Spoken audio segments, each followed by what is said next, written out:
ಶಿಡ್ಲಘಟ್ಟ ತಾಲೂಕಿನ ಮೇಲೂರು ಗ್ರಾಮದಲ್ಲಿ ಹೊನಲು ಬೆಳಕಿನ ವಾಲಿಬಾಲ್ ಪಂದ್ಯಾವಳಿಗಳು ಶಾಸಕ BN ರವಿಕುಮಾರ್ ಅವರ ಸಹಭಾಗಿತ್ವದಲ್ಲಿ ಹಾಗೂ ಜೈ ಕರ್ನಾಟಕ ವಾಲಿಬಾಲ್ ಸಂಸ್ಥೆಯಿಂದ ಮತ್ತು ಮೇಲೂರು ಗ್ರಾಮದ ಹಿರಿಯರ ಕಿರಿಯರ ಸ್ಮರಣಾತ್ಮಕವಾಗಿ ವಾಲಿಬಾಲ್ ಪಂದ್ಯಾವಳಿಗಳು ನಡೆಸಲಾಯಿತು.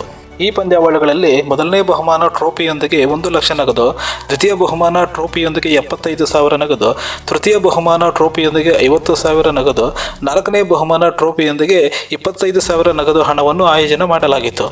ಮೊದಲಿಗೆ ದೀಪ ಬೆಳಗಿಸುವ ಮುಖಾಂತರ ಕಾರ್ಯಕ್ರಮಕ್ಕೆ ಚಾಲನೆ ನೀಡಲಾಯಿತು. ನಂತರ ಗ್ರಾಮದ ಹಿರಿಯ ವಾಲಿಬಾಲ್ ಆಟಗಾರರಿಗೆ ಸನ್ಮಾನಿಸಲಾಯಿತು ಮತ್ತು ಹಿರಿಯರಿಂದ ಹಲವಾರು ಜಿಲ್ಲೆಗಳಿಂದ ಬಂದಂತಹ ಕ್ರೀಡಾಪಟುಗಳಿಗೆ ಶುಭಾಶಯಗಳನ್ನು ತಿಳಿಸಿ ವಾಲಿಬಾಲ್ ಪಂದ್ಯಾವಳಿಗೆ ಚಾಲನೆ ನೀಡಿದರು.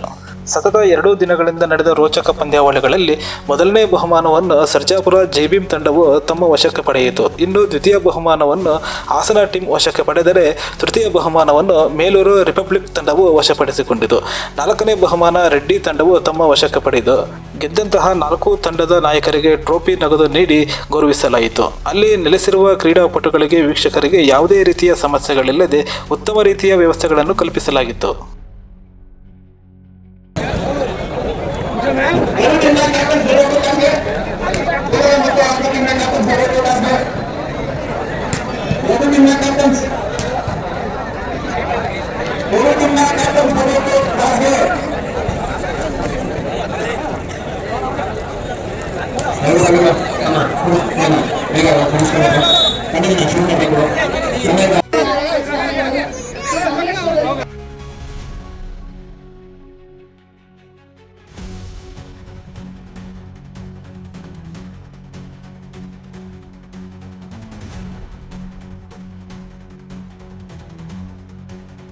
ಅಂತಂದ್ರೆ ಸುತ್ತಮುತ್ತ ಈ ತಾಲೂಕಲ್ಲೂ ಸಹ ಬಹಳ ಪ್ರಸಿದ್ಧಿಯಾದಂತಹ ಊರು ಇದು.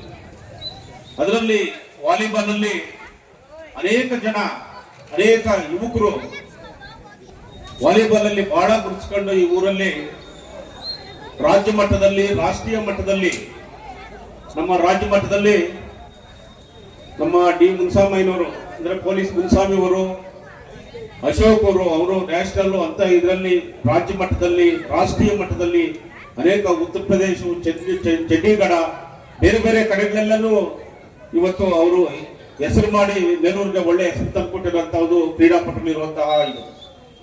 ಈ ಒಂದು ಕಾರ್ಯಕ್ರಮಕ್ಕೆ ನಮ್ಮ ಶಿಡ್ಲಘಟ್ಟ ವಿಧಾನಸಭಾ ಕ್ಷೇತ್ರದ ಜನಪ್ರಿಯ ಶಾಸಕರಾದಂತ BN ರವಿಕುಮಾರ್ ಅವರು ಈ ಕಾರ್ಯಕ್ರಮವನ್ನು ಉದ್ಘಾಟನೆ ಮಾಡಬೇಕಾಗಿತ್ತು. ಕಾರಣಾಂತರಗಳಿಂದ ಅವರು ಬೇರೆ ಕಡೆ ಇರೋದ್ರಿಂದ ಲೇಟ್ ಆಗಿ ಬರ್ತೀನಿ, ಬಂದು ನಾನು ಪಾಲ್ಗೊಳ್ತೀನಿ ಅಂತ ಹೇಳಿದ್ದಾರೆ. ಮತ್ತು ಇಲ್ಲಿ ಜಿಲ್ಲೆಯ ಜಿಲ್ಲಾಧಿಕಾರಿಗಳು ಬರಬೇಕಾಗಿತ್ತು ಮತ್ತು ಪೊಲೀಸ್ ವರಿಷ್ಠಾಧಿಕಾರಿಗಳು ಬರಬೇಕಾಗಿತ್ತು. ಅವರು ಇವತ್ತು ಮತ್ತು ನಾಳೆ ಪ್ರಧಾನಮಂತ್ರಿಗಳ ಕಾರ್ಯಕ್ರಮ ಇರೋದ್ರಿಂದ ಅಲ್ಲಿ ಆಯೋಜನೆ ಮಾಡಿದ್ದಾರೆ. ಅವರು ಇಂತಾನೆ ಫೋನ್ ಮಾಡಿ ಇವತ್ತು ಬ್ಯುಸಿ ಆಗಿರ್ತೀವಿ, ಆದ್ರೆ ನಾಳೆ ಬರ್ತೀವಿ.